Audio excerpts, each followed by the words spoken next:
नमस्कार। महाविद्या, 10 महाविद्या, काली, कमला, षोडशी, छिन्नमस्ता, बगलामुखी, कौन है ये? ये शक्ति है या फिर ये मातृत्व रूप है या फिर ये स्वयं भगवती है, ये देवी है? इनके बारे में प्रश्न बहुत हैं।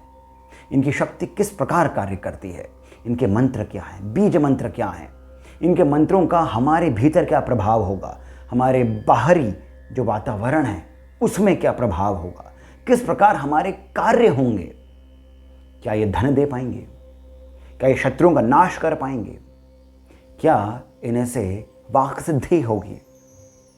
बहुत से प्रश्न हैं, बहुत सी उत्सुकता है महाविद्या के बारे में, और इसी कारण हमने भी एक विस्तृत श्रृंखला अर्थात एक पूरी सीरीज करने का प्लान किया है, जिसका ये पहला वीडियो है। ऐसे ही 10 और वीडियो बनेंगे जो कि हर एक महाविद्या के बारे में, 10 महाविद्या हैं तो 10 वीडियो बनेंगे इनके एक एक के रूप के बारे में, एक एक की शक्ति के बारे में विस्तृत जानकारी देते हुए। इसी चैनल पर हमारा एक वीडियो और है महाविद्या को लेकर, जिसमें हमने जो 10 है इसके बारे में, इसका कॉन्टेक्स्ट क्या है, इसका साइंस क्या है, इसके बारे में संपूर्ण जानकारी दी है। यदि आपको महाविद्या के बारे में और अधिक जानना है तो इसकी शुरुआत आप उस वीडियो से कर सकते हैं। इस वीडियो में हम बात करेंगे इन सभी 10 महाविद्याओं के साइंटिफिक अंडरस्टैंडिंग की। क्या है ये महाविद्याएं, किस प्रकार कार्य करती हैं सृष्टि में, हमारे भीतर इनकी क्या स्थिति है। आइए आप इस वीडियो को लाइक करिए, यदि अच्छा लगता हो तो कमेंट करके बताइएगा कि वीडियो कैसा लगा। सब्सक्राइब बटन पर क्लिक करके आप हमारे साथ जुड़े रहिए, क्योंकि अभी तो ये संपूर्ण श्रृंखला आरंभ ही हुई है। अब इस विषय में जो पहला प्रश्न आता है, जो आना चाहिए, वो ये कि यदि ये शक्तियां हैं, यदि काली शक्ति है, तारा एक शक्ति है, बगलामुखी एक शक्ति है, तो फिर ये महाविद्या क्यों है, इनको विद्या क्यों कहा गया है? तो इस बात को समझने के लिए हमें यह समझना होगा कि साइंस जो है ये किस प्रकार कार्य करता है। विज्ञान, आधुनिक विज्ञान ही नहीं, हमारा जो एंशिएंट साइंस है वो भी किस प्रकार कार्य करता है। आप फिजिकल साइंस को ले लीजिए, केमिकल साइंस को ले लीजिए, या फिर आप बायोलॉजिकल साइंस को ले लीजिए। जो फिजिकल साइंस है, जो कि फिजिक्स से डील करता है, जो कि कॉस्मॉस से, सेलेस्टियल ऑब्जेक्ट से जो डील करता है, उसमें जो साइंटिस्ट हैं वो क्या पता करना चाहते हैं कि सूर्य की उत्पत्ति कैसे हुई, ग्रहों की उत्पत्ति कैसे हुई, किस प्रकार कोई एक नेब्युला जो है वो बनता है, किस प्रकार एक तारा टूटता है, समाप्त होता है। वैसे ही जब हम किसी वैक्सीन की बात करते हैं या फिर किसी एंटीवेनम, सांप के जहर को काटने के लिए जो एंटीवेनम होता है उसकी बात करते हैं, तब भी हम ये देखते हैं कि ये जो वेनम है या फिर ये जो वैक्सीन बन रही है, इसका सोर्स क्या है, कहाँ से आया है, और जो ये जहर है या फिर जो ये वैक्सीन है, इसके भीतर का साइंस क्या है, सृष्टि क्या है। अर्थात जितना भी साइंस, जितना भी विज्ञान आप देखते हैं, जितने भी बड़े बड़े साइंटिस्ट्स हुए हैं, जैसे आइंस्टाइन, ऑप्पेनहाइमर, सेगन या फिर न्यूटन, इन सभी ने जो कार्य किया है वो यही जानने के लिए कार्य किया है कि सृष्टि की उत्पत्ति किस प्रकार हुई है। सृष्टि वो कॉस्मिक लेवल पर हो या फिर सृष्टि हमारे भीतर की हो, किस प्रकार कार्य करती है। यदि हम इसकी उत्पत्ति का जो रहस्य है उसे समझ पाएंगे तो फिर हम उसके साथ किस तरह का समन्वय रखना है, कब क्या उसकी शक्ति को हम अपने अनुरूप ढाल सकते हैं, वो हमें पता चल जाएगा। यही विज्ञान का आधार है। और जो इस ज्ञान को, इस विज्ञान के ज्ञान को बताए वो तो विद्या ही होगी। जो इस संपूर्ण सृष्टि के ज्ञान को बताए वो तो महाविद्या कहलाई जाएगी। ये जो 10 देवियां हैं, 10 शक्तियां हैं, 10 महाविद्याएं हैं। ये महाविद्याएं इसी कारण हैं क्योंकि ये संपूर्ण सृष्टि का जो भाव है उसके बारे में विस्तृत रूप में आपको ना केवल जानकारी देगी परंतु आपका ये अनुभव भी कराएगी, आपको ये बताएगी, दिखाएगी कि किस प्रकार सृष्टि चलायमान है। और इसी कारण इनको महाविद्या कहा जाता है। अभी जो मैंने कहा कि जो 10 महाविद्याएं हैं ये सृष्टि के बारे में संपूर्ण जानकारी देती हैं, परंतु किस प्रकार, आइए संक्षिप्त रूप में इसको हम समझते हैं। काली जो है इनको 10 महाविद्याओं में प्रथम स्थान मिला है। प्रथम स्थान का अर्थ ये नहीं है कि इनमें सबसे अधिक शक्ति है, ऐसा नहीं है। जो सृष्टि की उत्पत्ति का क्रम है उसमें काली ही सर्वप्रथम है और इसी कारण काली को आद्य शक्ति कहा गया है। काली जो है यही समय है और जब समय भी नहीं था तब भी जो थी वो काली ही थी। समय और स्थिति, टाइम और स्पेस, समय और क्षेत्र, ये दोनों ही काली में समाहित है। यही महाकाली है। महाकाली ही अनंत संभावनाओं की जननी है।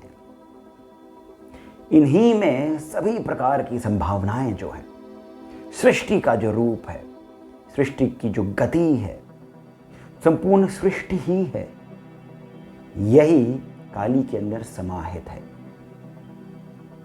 काली व्यक्त नहीं है, ये अव्यक्त है। यानी ये वो शक्ति है जो दिखाई नहीं देती है, परंतु ये वो शक्ति है जो सभी व्यक्त के अंदर छिपी हुई है। ये आपकी वाणी की परावाणी है। परा अर्थात ये वो शब्द है जो सर्वव्यापी है। यही तो वो है काली ही, काली का जो नाद है, यही वो शब्द है, यही वो गूंज है जो संपूर्ण ब्रह्मांड में चलायमान है सदैव। उपनिषद ऐसा कहते हैं कि जब हम बोलते हैं तब हम इस ब्रह्मनाद की गति को अवरुद्ध करते हैं, इसे हम रोकते हैं बोल करके। जब आप मौन में पहुंच जाते हैं, केवल वाणी के मौन से नहीं, मन के मौन होने पर, बुद्धि के मौन होने पर, जब आप उस स्थिति में पहुंच जाते हैं तब आपको ब्रह्मनाद स्पष्ट रूप में सुनाई देता है। वही काली है। वो जो आपकी तुरीय स्थिति है वही काली है। जब मैंने कहा अनंत संभावनाएं, इसको हम सृष्टि के क्रम में समझते हैं। इसको हम 3 अलग अलग स्टेट्स में समझ सकते हैं। एक हो गया कॉस्मिक लेवल, दूसरा हो गया भौतिक लेवल और तीसरा हो गया आध्यात्मिक लेवल। जब हम कॉस्मिक या फिर अधिदैविक संदर्भ में समझते हैं तो ये सृष्टि की उत्पत्ति के पहले की जो स्थिति है, ये कुछ नहीं था परंतु अनंत संभावनाएं थी। क्योंकि जब कुछ नहीं होता है तभी तो संभावनाएं होती हैं। यदि कुछ है तो संभावनाएं थोड़ी कम है। कुछ नहीं है तभी तो सभी कुछ हो सकता है। वही काली थी, वही काली की स्थिति है सृष्टि के सृजन से पहले। ये अधिदैविक रूप में रात्रि के 12 बजे की स्थिति है। काल रात्रि है और ये हमारे भीतर जो परा है, जो परा शब्द है, ये वही है। काली से ही संपूर्ण सृष्टि चलेगी और फिर समाहित हो जाएगी। देवी पुराण में ऐसा कहा गया है कि सती जी ने, माता सती ने महादेव शिव को जो अपना रूप दिखाया, जिसमें सभी 10 महाविद्याएं जो प्रकट हुई, उनमें देवी सती ने ये कहा कि मैं स्वयं भैरवी रूप में आपके सामने खड़ी हूँ। परंतु जब सभी देवियां वापस अपने प्रारूप में आने लगीं, अपने जो उनका वास्तविक रूप था उसमें आने लगी, तो सभी काली में समा गई। वही काली है, उत्पत्ति भी वही है और अंत भी काली ही है। इसी क्रम में काली के बाद आती हैं तारा। तारा को अधिदैविक रूप में आप ये समझिए कि सृष्टि के सृजन की जो इच्छा हुई, ये वही शक्ति है। इच्छा बहुत प्रबल होती है, बहुत शक्ति होती है इच्छा में, केवल इच्छा में। ये वही है, वही तारा है। हमारे भीतर जो पश्यंती है, ये वही है। ये वो सूर्य के उगने की पहले की स्थिति है, जब हल्की सी आभा आ रही होती है, अंधकार छट रहा होता है और आभा आ रही होती है। कहाँ से आ रही है नहीं पता, संपूर्ण जगत साफ नहीं दिख रहा है, परंतु फिर भी आभा जो है वो आ रही है, वही तारा है। सूर्य की जब उत्पत्ति हुई, सृष्टि के क्रम में जब सूर्य की उत्पत्ति हुई, तो सूर्य उग्र रूप में थे, बहुत अधिक अग्नि थी सूर्य के अंदर। वही तारा है। आगम शास्त्रों में उन्हीं को तारा कहा जाता है, क्योंकि सूर्य को नक्षत्र कहा गया है। ब्राह्मण में सूर्य को नक्षत्र कहा गया है और आगम शास्त्र में उन्हीं को तारा कहा गया है। और यही जो शक्ति है, यही उग्र तारा है। महाविद्याओं के क्रम में तीसरे स्थान पर आती हैं षोडशी। ये ब्रह्म की 16 कलाएं हैं, जिन्हें कल्पना करी गई है कि ये 16 वर्ष की एक कुमारी हैं। इनको त्रिपुर सुंदरी भी कहा जाता है। षोडशी जो हैं, ये भौतिक दृष्टि से जो उग्र सूर्य जब सोमरस के पान से सौम्य हो गए, तो जो उनकी शक्ति थी वही षोडशी है। इनको ललिता भी कहा जाता है। तो जब सूर्य सौम्य रूप में आ जाता है, तो जो सूर्य की आभा होती है वो भी तो ललित ही होती है, और उसकी जो शक्ति है वही ललिता है। षोडशी को श्री विद्या भी कहा जाता है, क्योंकि ये इच्छा के ऊपर की स्थिति विचार है।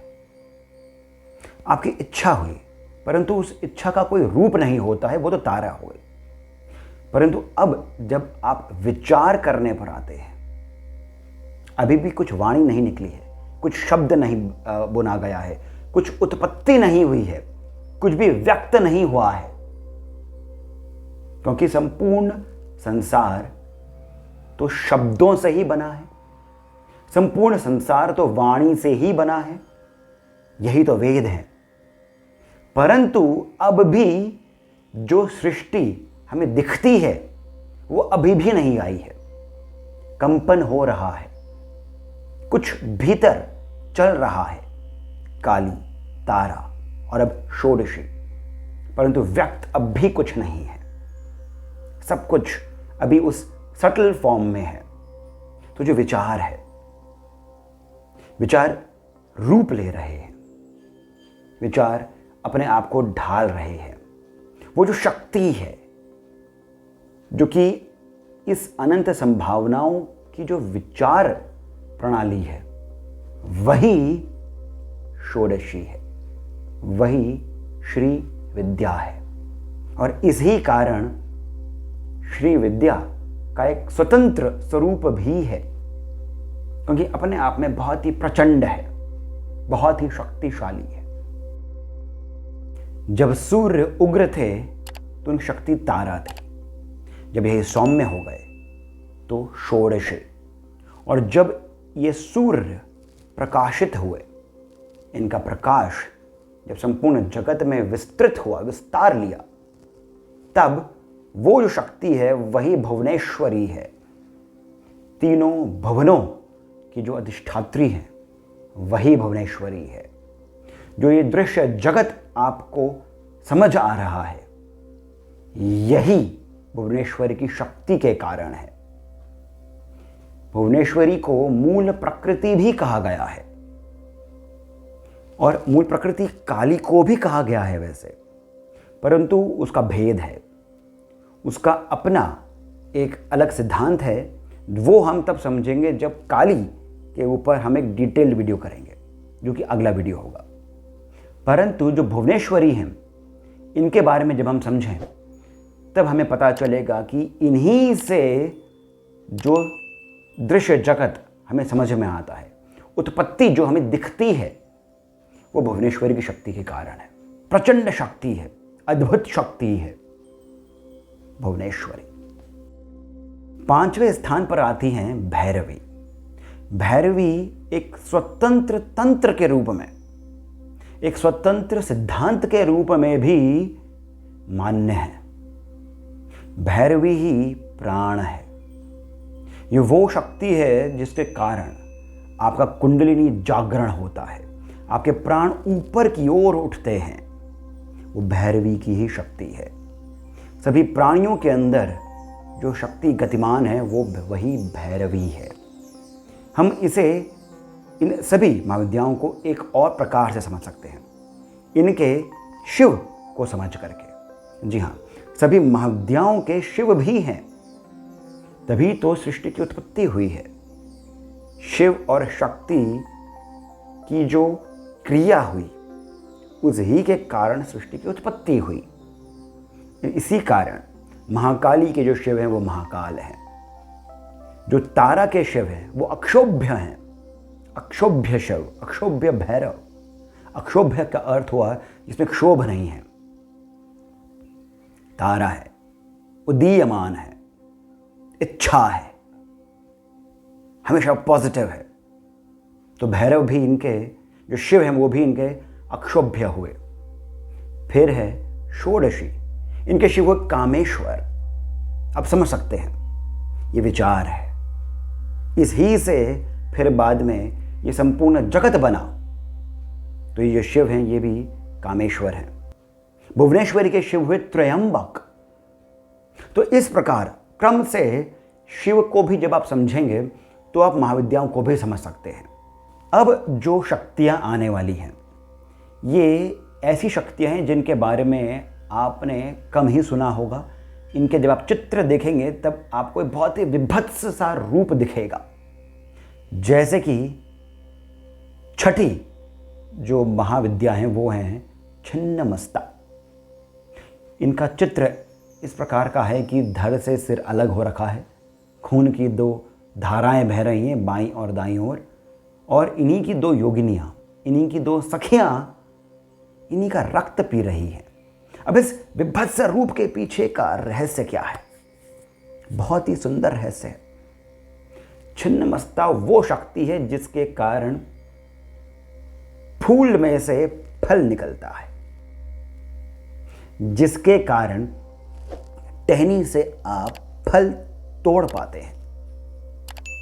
वो जो टूटना है, वो जो छेदन करना है, वही छिन्नमस्ता की शक्ति है।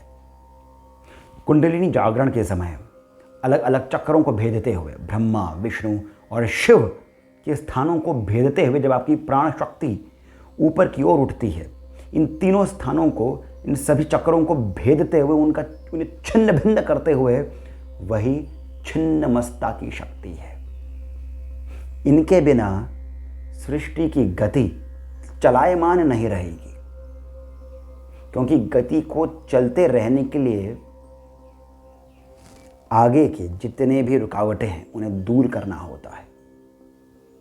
तो वो जो रुकावटों को दूर करने वाली जो शक्ति है वही छिन्नमस्ता है। इन्हीं से भरण पोषण होता है। तो जो आपको चित्र दिख रहा है वो देवी का, वो इन शक्ति का मातृत्व रूप है। कथा सिंपल सी है, छोटी सी है कि देवी अपनी दोनों योगिनियों के साथ, जय और विजया के साथ भ्रमण करने निकली और इन दोनों ने कहा कि हम दोनों को बहुत प्यास लगी है। बस इतनी सी बात थी, प्यास लगी थी। देवी ने अपना सिर को काटा और उस हिमी से रक्त की धाराएं बहाई, जिससे कि इनकी जो सखियां हैं जय और विजया, इनकी प्यास बुझ सके। मातृत्व रूप। अब जो ये 7वीं महाविद्याएं हैं, ये बहुत ही विचित्र हैं। इनको समझना भी थोड़ा टेढ़ा हो सकता है। जब छिन्नमस्ता वो शक्ति हैं जिनके कारण उत्पत्ति होती है, तो जो 7वीं विद्या है धूमावती की, जिन्हें अलक्ष्मी भी कहा जाता है, यही वो शक्ति है जिसके कारण उन्नति, जिसके कारण उत्कर्ष, जिसके कारण जो सृष्टि का सृजन है वो आगे बढ़ सकता है। क्योंकि ये वो शक्ति है जो उस फूल में है जिसमें से फल निकल रहा है। ये दरिद्रता है, यही रोग दोष है, यही वो सारे दुख है जिसके कारण आपको सुख की अनुभूति होती है। बहुत इंपॉर्टेंट है बात समझना। और इसमें भी शक्ति है। जब तक आप अलक्ष्मी को नहीं समझ सकते तब तक आप लक्ष्मी को नहीं जान पाएंगे। दरिद्रता क्या होती है, इसको जब आप समझेंगे तभी आप जो ऐश्वर्य है उसकी आप वैल्यू कर पाएंगे। आप धूमावती को फ्रिक्शन समझ सकते हैं। फ्रिक्शन, जब तक फ्रिक्शन नहीं होता है तब तक गाड़ी आगे नहीं बढ़ती है। गाड़ी आगे बढ़ रही है, उसके टायर जो हैं वो आगे की ओर घूम रहे हैं। ये तो धूमावती, ये तो आपकी छिन्नमस्ता हो गई, ये आगे बढ़ रहे हैं। परंतु सड़क भी जो है वो पीछे जा रही है, वो भी फ्रिक्शन के कारण है। तो ये जो शक्ति है जो फ्रिक्शन क्रिएट करती है, जिसके कारण गति तेज होती है, वही धूमावती है। अब जब सृष्टि चल रही है, प्राण चल रहे हैं, और प्राण भी जो चलते रहें, जो सृष्टि का सृजन होता रहे, भरण पोषण होता रहे, वो छिन्नमस्ता के कारण होता रहे, भरण पोषण। परंतु जो अन्न उगता है, जो फूल उगते हैं, जो फल उगते हैं, वो अलक्ष्मी के कारण उगते हैं, वो धूमावती के कारण उगते हैं। तो अब उन्हें उस स्थिति में भी तो रहना चाहिए। यही स्तंभन की देवी हैं, बगलामुखी या फिर बगलामुखी। ये वाक शक्ति की देवी है। इनकी शक्ति को ब्रह्मास्त्र शक्ति भी कहा जाता है। ये जब शक्ति जब प्रवाह में होती है तो इनके सामने आने वाले जितने भी शत्रु हैं वो सब स्तंभित हो जाते हैं, रुक जाते हैं। बगलामुखी बहुत ही प्रचंड शक्ति है। ये स्तंभन है, ये इस संसार की जो गति है उसको भी ये एक तरीके से संभाल करके चलती है। स्तंभन का अर्थ ये नहीं कि वो वहीं का वहीं वो रुक गई। गति जो है, उस गति को चलायमान रहने के लिए भी तो स्तंभन की आवश्यकता है। सोचिए इस बारे में। वही बगलामुखी है। अब जब सृष्टि की ये सारी जो अवस्थाएं हैं, ये जो सारी स्थितियां हैं, भरण पोषण, जन्म मृत्यु, गति की एक सुरक्षा, स्तंभन, जब ये सब है तो सृष्टि स्वयं से ही चलती रहती है। तो वो जो स्वयं से चलने वाली शक्ति है वही मातंगी है। अंत में आती है कमला।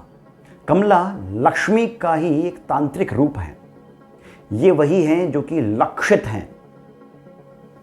संपूर्ण प्राणी इन्हीं की ओर आकर्षित हैं। इनके शिव स्वयं विष्णु हैं।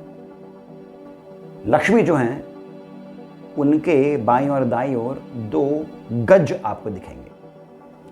कमला के चित्र में 4 गज होते हैं जो इनके ऊपर जल वर्षा कर रहे होते हैं। संपूर्ण सृष्टि का जो ऐश्वर्य है, उसकी जो चरम सीमा है, वही लक्ष्मी है, वही कमला है। यदि मैं आपको इन्हीं 10 महाविद्याओं का सृष्टि के क्रम के अनुसार एक एक शब्द में वर्णन करूं तो कुछ इस प्रकार होगा। सृष्टि और साथ में व्यष्टि। तो सृष्टि से गति, फिर स्थिति, फिर विस्तार, फिर भरण पोषण, फिर नियंत्रण, फिर जन्म मरण, फिर उन्नति और अवनति, फिर बंधन और अंत में मोक्ष। अब यहां पर हम एक बात और समझते हैं कि इन महाविद्याओं को 2 कुल में बांटा गया है। एक है श्रीकुल और दूसरा है काली कुल। श्रीकुल सौम्य है और काली कुल उग्र है। इसका अर्थ ये नहीं है कि ये क्रोधी हैं और ये नहीं है, ये बस शक्ति का ही रूप है। उग्र का अर्थ हो गया कि इनके मंत्र बहुत अधिक समय नहीं लगाते हैं आपको कुछ चेटक दिखाने में। चेटक यानी कुछ अनुभव, त्वरित।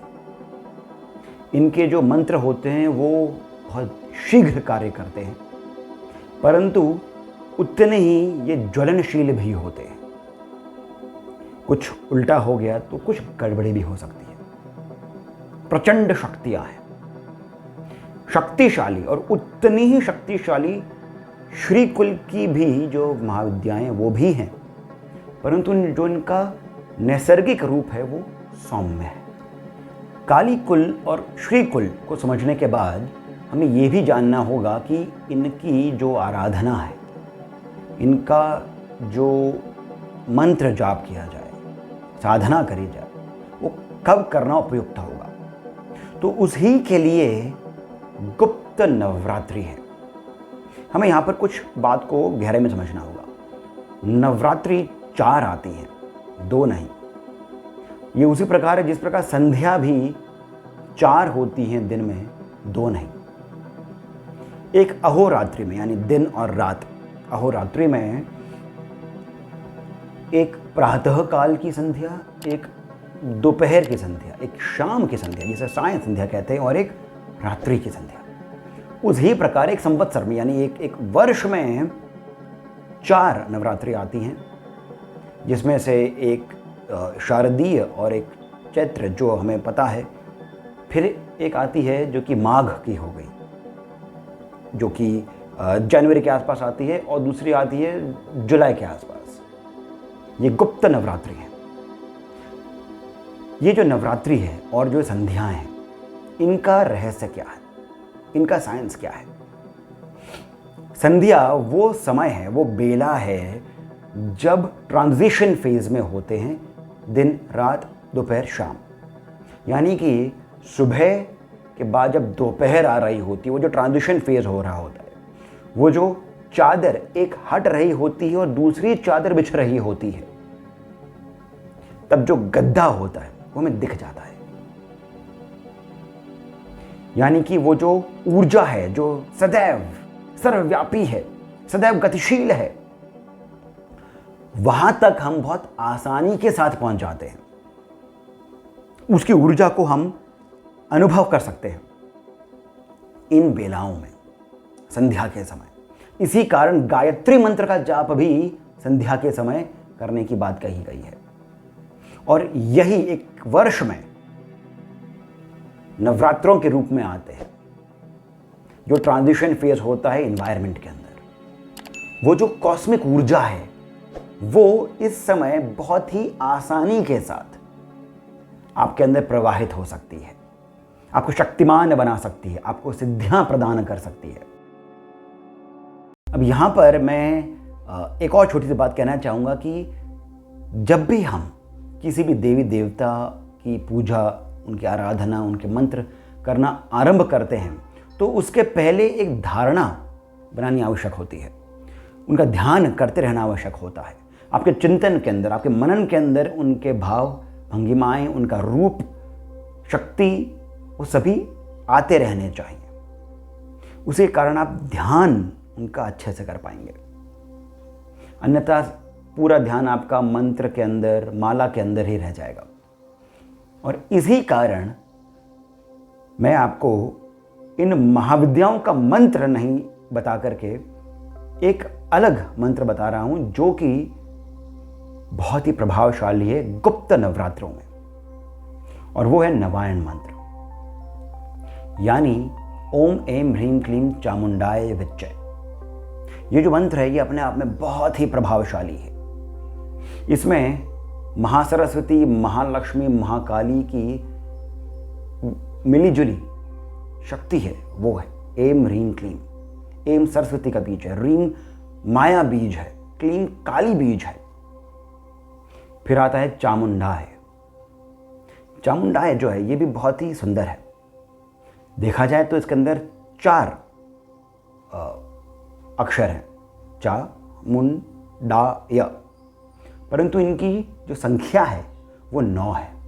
इसमें 5 व्यंजन हैं, च म ण ड य, और 4 स्वर हैं, आ उ आ ऐ। मिला जुला करके ये बनते हैं 9, और 9 की शक्ति बहुत ही अद्भुत है। ये मैं आपको गायत्री मंत्र के वीडियो में पहले ही बता चुका हूं, और इसी कारण चामुंडा इस शब्द को बीच में रखा गया है। ओम ऐं ह्रीं क्लीं चामुंडाय विच्चय। विच्चय पल्लव हो गया, जैसे नमः होता है, स्वाहा होता है, वैसे ही विच्चय भी है। अब इस ही मंत्र को काली, तारा, इनके मंत्रों को नहीं छूकर यदि आप इस नवायण मंत्र का, जो कि चामुंडा का मंत्र है, जो कि दुर्गा का मंत्र है, पार्वती का मंत्र है, इस ही को यदि आप करते हैं गुप्त नवरात्रों में, तब आपको इसकी ऊर्जा प्रत्यक्ष रूप में अनुभव में आ जाएगी। कुछ नहीं, केवल 3 मालाएं ही आप करें, रुद्राक्ष की माला लेकर के ओम ऐं ह्रीं क्लीं चामुंडाय विच्चे 3 मालाएं आप करें प्रतिदिन, एक समय निर्धारित करके। इन गुप्त नवरात्रों में आपको अद्भुत ऊर्जा का संचार होता हुआ दिखेगा। पॉजिटिव आप रहेंगे ही रहेंगे, ऐसा नहीं हो पाएगा कि नेगेटिविटी आपको घेर पाएगी। ऐसा अनुभव सिद्ध बातें साधु महात्मा करते हैं। मेरा भी अनुभव कुछ ऐसा ही है। तो दोस्तों, आशा करता हूं कि ये जो जानकारी मैंने आपको दी है, इस महाविद्या की जो श्रृंखला में पहला वीडियो जो हमने किया, पहले एपिसोड जो हमने किया, वो आपको प्रभावशाली लगा होगा, उससे आपको कुछ नई जानकारी मिली होगी। और यदि ऐसा है तो आप इस वीडियो को लाइक करिए, कमेंट करके मुझे बताइए कैसा लगा, आपके विचार क्या हैं। और आप सभी से अनुरोध है कि श्री सहयोग आप प्रदान करते रहिए, उसी से हमें प्रोत्साहन मिलता है। कमेंट सेक्शन में जो पहला मैसेज पिंड है उसमें सारे डिटेल्स दिए गए हैं, कृपया करके आप उस पर जा करके अपनी ओर से श्री सहयोग हमें प्रदान करें। अगला वीडियो काली के ऊपर होगा। जब तक मैं अगला वीडियो लेकर आऊं, तब तक के लिए आप मुझे जाने की अनुमति दीजिए। धन्यवाद।